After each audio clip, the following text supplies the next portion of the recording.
আমি ময়মনসিংহ নেত্রকোনা থেকে আসছি কাল রাত 10টা বাজে। আমার ফ্লাইট ছিল রাত 1টা 15 বাজে 15 মিনিটে। সো এখানে আসার পরে এয়ারপোর্ট কর্তৃপক্ষ গাফিলতি করছে, ওনারা আমাদেরকে মেলও দেয় না, জানায়ও নাই যে ফ্লাইট ক্যান্সেল হয়ে গেছে। সো আমরা এখন এখানে আসার পরে জানতে পারলাম যে ফ্লাইট ক্যান্সেল। এখন এই মুহূর্তে যদি আমরা না যাইতে পারি তাহলে আমাদের চাকরি নিয়ে সম্ভাবনা থাকতে পারে যে চাকরি চলে যেতে পারে। তাহলে আমাদের করণীয় কি, আমরা কি করব? বাংলাদেশে আমাদের তো কোনো মূল্যায়ন নাই, যে আমরা একটা ভালো একটা কর্ম শিখার পরে আমাদের মূল্যায়নটা বাংলাদেশে আমরা পাচ্ছি না। তো এখন যদি এই মুহূর্তে এই টাইমে যদি না যেতে পারি তাহলে আমাদের এই প্রবলেমটা কে সলভ করবে? এবং এখানে আসার পরও ওনারা আমাদেরকে টাইম দেন না, কনফার্ম করে না যে বিকাল 5টা বাজে আমাদেরকে জানাবে। তো এই কাল রাত 10টা বাজে আসলাম, এখন এয়ারপোর্ট মধ্যে আছি, ইনশাল্লাহ এখনো আছি। বিকাল 5টা বাজে জানবো কি করবো না করবো, ওনারা জানাবে। আসলে আমি প্রবাসী, কাতারে যেতে চাইছিলাম। তো অবস্থার পরিপ্রেক্ষিতে এখন এয়ারপোর্ট থেকে জানানো হচ্ছে যে আজকে আপনার ফ্লাইট ক্যান্সেল হয়ে গেছে। তো এনারা আসলে চাইলে আরও আগেই আমাদের ইনফরমেশনটা করতে পারতো, 12 ঘন্টা আগে ইনফরমেশন করতে পারতো, তাহলে আমরা হয়তো এই জায়গায় আসতাম না, এতটুকু ভোগান্তি হতো না আমাদের। তো এনারা জানান নাই বিধায় আমাদের এই জায়গায় আসা লাগছে। অনেক দূরের রাস্তা আসছি, আবার হয়তো যেতে হবে, একটা ভোগান্তি এই আর কি। এখন আপনারা দেখবেন এখন কি করা যায়, এটা কেমনে কি। আর পরবর্তীতে যে ইনারা আমাদের ফ্লাইট দেবে, আবার কি ব্যাক চার্জ করবে কিনা সেটাও বলে না ইনারা। তো এখন কি হবে জানি না। তো এখন হয়তো আবার আমাদের রিটার্ন বাসায় চলে যেতে হবে, যে জায়গা থেকে করা যাবে। এখন তো আসলে অবস্থার শিকার আমরা।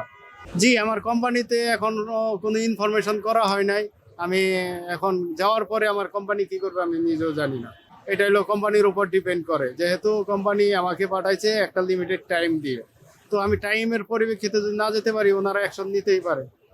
এখন জানি না বর্তমানে ভবিষ্যতে ওনারা কি করবে।